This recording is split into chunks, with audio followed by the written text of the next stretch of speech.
On New Year's Eve, I invited my son, his wife, and my grandson over so we could ring in the new year as a family.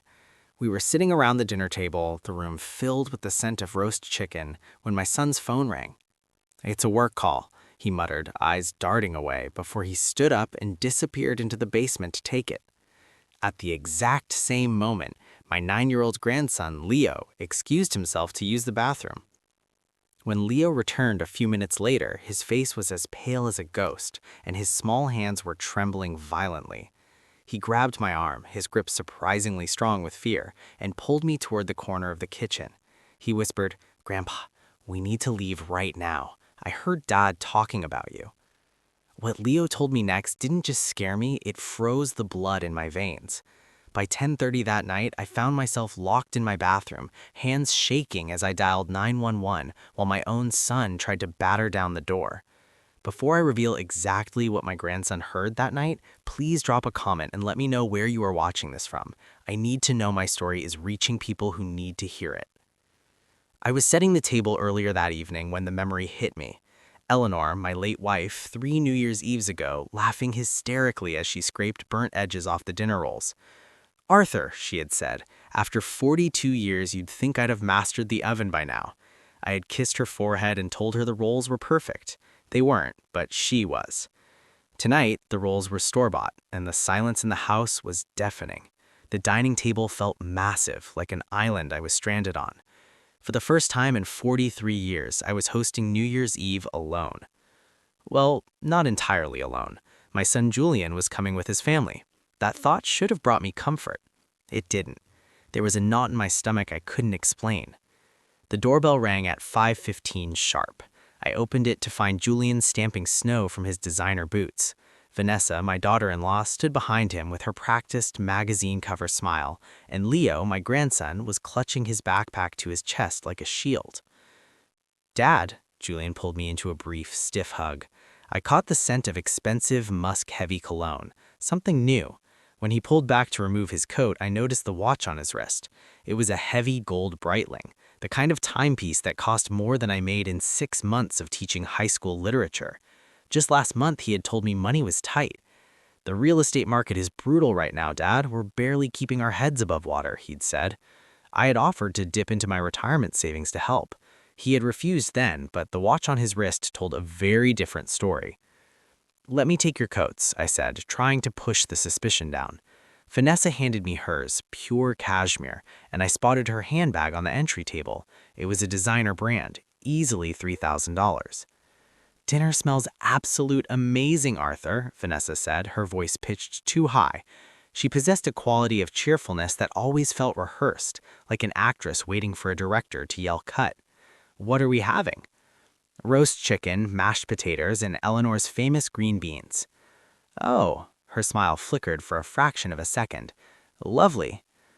We moved to the dining room. I had set 4 places at the solid oak table my father had built by hand, a table scarred with decades of family meals and memories.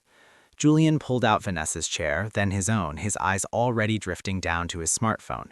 Leo sat beside me, completely silent. I ruffled his hair gently. "How's school, buddy?" "Fine." He didn't look up from his empty plate. I had taught teenagers for 38 years. I knew the difference between a child being fine and a child watching something he didn't understand and was terrified of. Leo was watching his father. Julian's phone buzzed on the tablecloth, once, twice, 3 times. Each time it vibrated, his jaw tightened and his knuckles went white, but he set it down without responding. "Everything okay at work?" I asked, passing the platter of chicken. "Fine," he said. It was the same hollow word Leo had used. Vanessa filled the suffocating silence with endless chatter about sales at luxury department stores, neighbors renovating their kitchens, and Leo's school play. I nodded at the right moments, pretending to engage, but I was studying Julian. My son had always been easy to read. As a boy, he'd worn his emotions openly on his face. Somewhere between Little League baseball and high-stakes real estate development, he'd learned to hide them. But a father knows his son. Tonight, underneath the arrogance, I saw fear, pure, unadulterated panic. The phone buzzed again. Julian's fork clattered onto his plate. "Sorry," he muttered abruptly. "Work, it's been intense." He didn't finish the sentence. The phone was already pressed to his ear, his chair scraping loudly against the floorboards. I need to take this. Vanessa's smile never wavered, though her eyes hardened.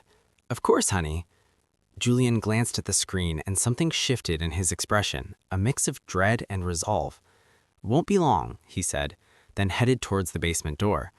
The door clicked shut and his footsteps echoed down the wooden stairs, growing fainter until the heavy silence returned. Vanessa kept talking about bargain hunting, but I wasn't listening. I was watching Leo. He had set down his fork, his young face was troubled, his eyes fixed on the empty doorway where his father had disappeared. It was the same haunted expression he'd worn 3 years ago at Eleanor's funeral, too young to fully understand the permanence of death, but old enough to sense that the world had shifted on its axis. Before I could ask if he was all right, Leo pushed back his chair and stood up. I need to use the bathroom, he mumbled, already moving. Honey, use the one upstairs, Vanessa started to say, but he was already gone. I went back to clearing plates, half listening to Vanessa's chatter, but something nagged at me. A teacher's instinct. Leo hadn't gone upstairs. I had heard his soft footsteps pad down the hallway towards the basement door, not the staircase. My stomach tightened into a knot. I set down the dishes and moved towards the hallway. Before I reached the door, it swung open and Leo stumbled through. His face was devoid of color, light as paper. I caught him as he nearly tripped over his own feet. He was shaking violently. What's wrong? I whispered, pulling him towards the kitchen, away from Vanessa's oblivious monologue in the dining room. Leo's hands gripped my sleeve so hard his knuckles turned white. Grandpa, I heard Daddy talking. Honey, you shouldn't eavesdrop. He cut me off, his voice trembling with terror. He was talking about you.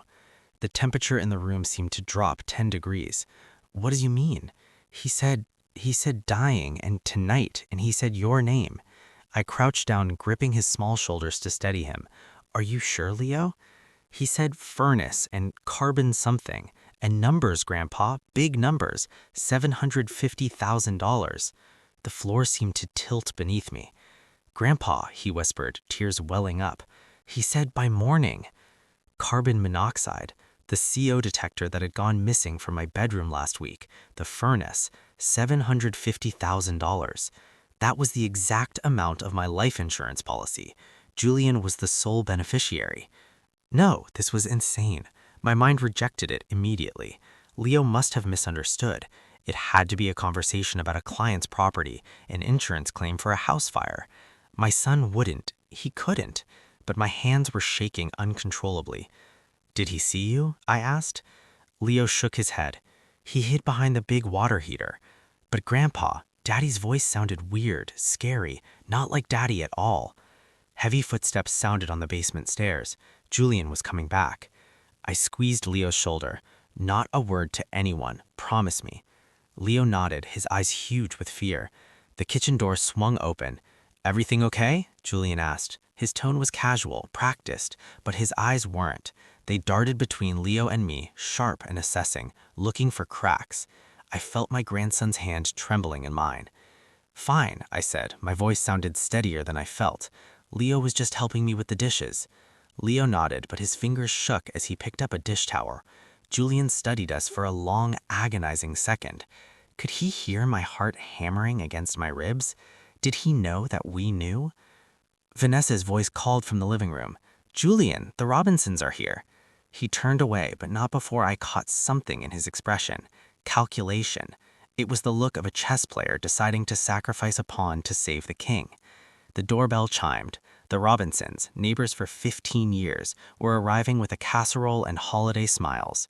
Behind them would come the Millers and the Kowalskis, familiar faces who had filled our home every holiday since Eleanor and I moved to this town. They would drink champagne, laugh, and count down to midnight. None of them would know that a murder was being plotted in this very house.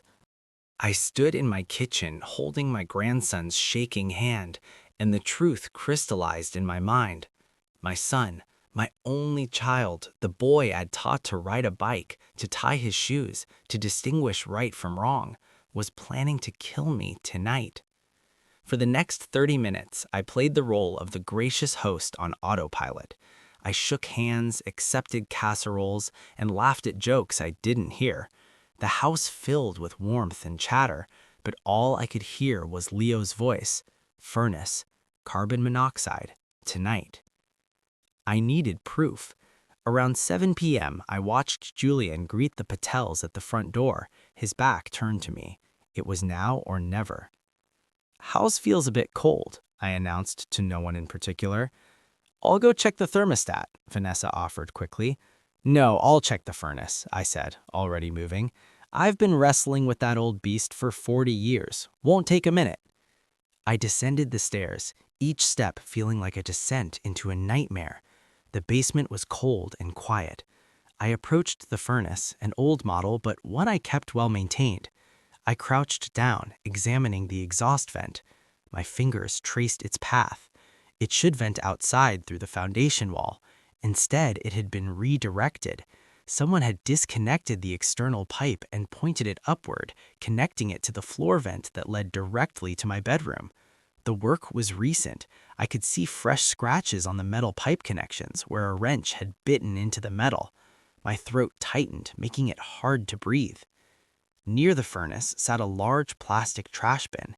Inside, buried under some rags, was my carbon monoxide detector. I pulled it out and popped open the battery compartment. The battery was there, a fresh 9-volt. It hadn't died. Someone had removed the device from the wall and hidden it here deliberately. The pieces fell into place with terrible clarity. When the furnace ran tonight to combat the winter freeze, deadly carbon monoxide would pour into my bedroom instead of venting outside. I would go to sleep and never wake up. Accidental carbon monoxide poisoning, a tragic but common occurrence in old houses with aging systems, and Julian would collect $750,000. My hands shook violently as I pulled out my phone. I took photos of the redirected vent from 3 angles. I photographed the carbon monoxide detector and the trash and the furnace serial number. My teacher's instinct kicked in. Document everything. Above me, the floorboards creaked. Footsteps, slow, deliberate, crossed the kitchen floor, growing louder. Someone was walking toward the basement door. "Dad?" Julian's voice called from the top of the stairs. I shoved my phone into my pocket, the digital evidence burning against my chest. "Just checking the filter," I called up, forcing normalcy into my voice. Every syllable felt like lifting a boulder. "Everything's fine. Be right up." There was a pause. A silence long enough that I imagined him coming down, finding me with the photos, realizing the game was up. "Don't stay down there too long," he said finally, his voice quieter. "It's getting cold." His footsteps retreated. I stood alone in the dark basement, staring at the machine that was meant to be my executioner, and felt something cold and hard harden in my chest. It wasn't fear anymore. It was rage. My son had done this. Twisted metal and redirected pipes with his own hands, planned my death while sitting across from me at dinner. I climbed the stairs slowly. Upstairs, I could hear music and laughter. Down here, I had just found proof that my own flesh and blood wanted me dead. By 8 p.m., I couldn't maintain the facade any longer. "Excuse me, Mrs. Miller," mid-conversation. "Migraine. I need to lie down for a bit." Concerned murmurs followed me upstairs. I went into my bedroom, locked the door, and heard the bolt click like a gunshot. I sat on the edge of the bed Eleanor and I had shared for 40 years and stared at the evidence on my phone. I remembered Eleanor 2 months before the cancer took her. She had squeezed my hand, her grip weak. "Watch Julian, Arthur. He always takes the easy way. Shortcuts." I had dismissed it then. "He's just ambitious, Ellie." "No," she had whispered. "He's desperate, and desperate people do desperate things." She had been right. The signs I'd ignored rushed back to me. Last year, Julian asking casually about my life insurance details. 6 months ago, suggesting I update my will for estate planning purposes. 3 months ago, insisting I move in with him so we could help each other. I had thought he was being thoughtful. He was being strategic. My options raced through my mind. Confront him? No, he was dangerous. Leave the house? Where would I go on New Year's Eve without raising suspicion? And more importantly, Leo. Leo's room was also on the 2nd floor. Carbon monoxide rises. If the furnace ran all night, the gas would seep into his room too. Did Julian think of that? Or did he just not care? I had to wait. I uploaded the photos to cloud storage as a backup. Outside my door, I heard soft footsteps. A knock. "Daddy, you've been up here a while. Everything okay?" It was Julian. I stood, pocketed my phone, and opened the door. Julian filled the doorframe, a wine glass in his hand filled with a dark red liquid. "Thought you might want this," he said, stepping closer. His smile was warm, the smile I'd seen my entire life. "Big night, this'll help you relax." He extended the glass. "Maybe even help you sleep better." The word sleep hung between us like a blade. I looked at my son's face, still handsome, still recognizable, and tried to find the monster underneath. But all I saw was the boy I'd raised, which made the betrayal burn hotter. I took the glass. "Thanks," I said. "That's thoughtful." "Drink up, Dad." He didn't move. He was waiting. I raised the glass to my lips, let the wine touch my tongue without swallowing, and then lowered it. "Perfect. I'll finish it downstairs." Julian's shoulders relaxed slightly. "Good. Come down when you're ready." The moment he left, I went to the bathroom and poured the wine into the sink. It swirled down the drain, dark as blood. I forced myself back downstairs. The party had grown. Maybe 20 people were there now. I moved through the crowd like a ghost. Julian kept appearing at my elbow. "Dad, you look exhausted. Why don't you turn in early? Long day tomorrow." Each suggestion sounded caring. Each one was a countdown to my death. Around 10 p.m., I found Leo on the couch. I sat beside him and whispered, "Hey, buddy, do Grandpa a favor. Sleep on the couch down here tonight. Tell Mom you want to stay up and watch movies." I gripped his shoulder tight. "Leo, this is important. If anything strange happens, you run next door to the Robinsons. You call 911. You tell them exactly what you heard Dottie say. Understand?" His eyes filled with tears. "Grandpa, I'm scared." "Me too, buddy, but we're going to be okay." At 10:25 p.m., Julian announced loudly to the room, "Dad should really get some rest before midnight. He's had a long week." The guests murmured agreement. The net was tightening. At 10:30 p.m., I excused myself to the bathroom, the small one off the kitchen with a heavy working lock. I closed the door and turned the deadbolt. It clicked solid. Outside, Julian's voice came almost immediately. "Dad, are you okay in there?" I pulled out my phone. 10:31 p.m. I dialed 911. 911, what is your emergency?" I kept my voice to a whisper. "My name is Arthur Bennett. I'm at 2847 East Countryside Lane. My son and daughter-in-law are trying to kill me tonight." "Sir, can you tell me what's happening?" "They've sabotaged our furnace to produce carbon monoxide poisoning. My grandson is in the house. I have photographic evidence." "Are you in immediate danger?" "Yes, I'm locked in the bathroom. They expect me to be in my bedroom by now. The CO will kill me by morning." A bang on the door made me jump. "Dad!" Julian's voice was louder now. "Answer me. Open the door." "I don't feel well, Julian," I shouted back, covering the phone. "Who are you talking to?" Julian's voice changed instantly. It became sharp, suspicious. "Open this door, Mr. Bennett," the operator said firmly. "Police are 2 minutes." "He's calling the police," Vanessa shrieked from the hallway. "Leo," Julian shouted, "get your shoes on, we're leaving." "No!" I lunged for the door, but stopped. "Leo, stay there." "Grandpa!" Leo's voice cried out from the living room. "Officer." A massive crash shook the door. Wood splintered. Julian was throwing his entire body weight against it. "They're breaking down the door," I told the operator. Then sirens, loud and cutting through the night air. The crashing against the door stopped instantly. "Oh God," Vanessa whispered. "Police, open up!" Heavy footsteps thundered on the porch. The front door was breached. "Hands where I can see them. Get on the ground." "Mr. Bennett, you can open the door now," the operator said gently. "You're safe." I unlocked the door with trembling hands. A female officer stood there, weapon drawn but lowered. "Arthur Bennett?" "Yes." I stepped into the hallway. Julian stood 10 feet away, hands raised, face flushed crimson. Vanessa was crying near the back door, but my eyes found Leo, safe behind an officer. "You called them?" Julian stared at me, his eyes full of disbelief and betrayal, ironic considering what he had planned. "You called the police on your own son?" "You sabotaged the furnace, Julian," I said, my voice flat. "You were going to kill me for the insurance money." "We weren't going to go through with it," Vanessa screamed. "It was just a backup plan." "Shut up, Vanessa," Julian snapped. He looked at me, desperation flooding his face. "Dad, I had no choice. $645,000 in debt. Loan sharks, they threatened to kill us. I was drowning." "So you decided to drown me instead?"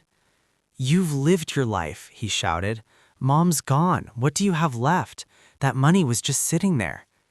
"You didn't need it. You wanted it." Police officers swarmed them, handcuffing my son and his wife. As they dragged Julian away, he looked back at me. His eyes were empty. The next few hours were a blur of crime scene tape and statements. Detective Mercer, a kind woman with tired eyes, reviewed the photos I had taken. "Mr. Bennett," she said gravely, "carbon monoxide is lighter than air. It rises. The concentration would have reached lethal levels on the entire second floor by morning."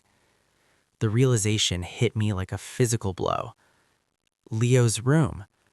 They were going to kill both of you," she confirmed. I looked at my grandson, wrapped in a blanket on the neighbor's porch, and my heart broke all over again. Julian knew. He had to have known, and he did it anyway. The trial lasted 3 weeks. Julian was found guilty of attempted murder, Vanessa of conspiracy. Julian got 25 years. Vanessa got 20. Leo lives with me now. We have built new routines. I read to him every night, stories about courage and heroes. Last Sunday, we planted a Japanese maple tree in the backyard. Leo asked if it would grow big. "Yes," I told him, "if we take care of it. Like us." I am 65 years old. I lost my son to greed, but I saved my grandson. Some choices break your heart, but they are still the right choices. I taught literature for 38 years, teaching students about tragic heroes destroyed by their flaws. I never imagined I would live inside one of those stories myself. But looking at the true story of my life now, I see a man who almost waited too long. Don't be like me. Don't ignore the warning signs. If you see sudden financial desperation, or if your instincts tell you something is wrong, listen to them. Love without boundaries isn't love, it's enablement. Sometimes God gives us the courage to protect the innocent, even if it costs us everything we thought we held dear.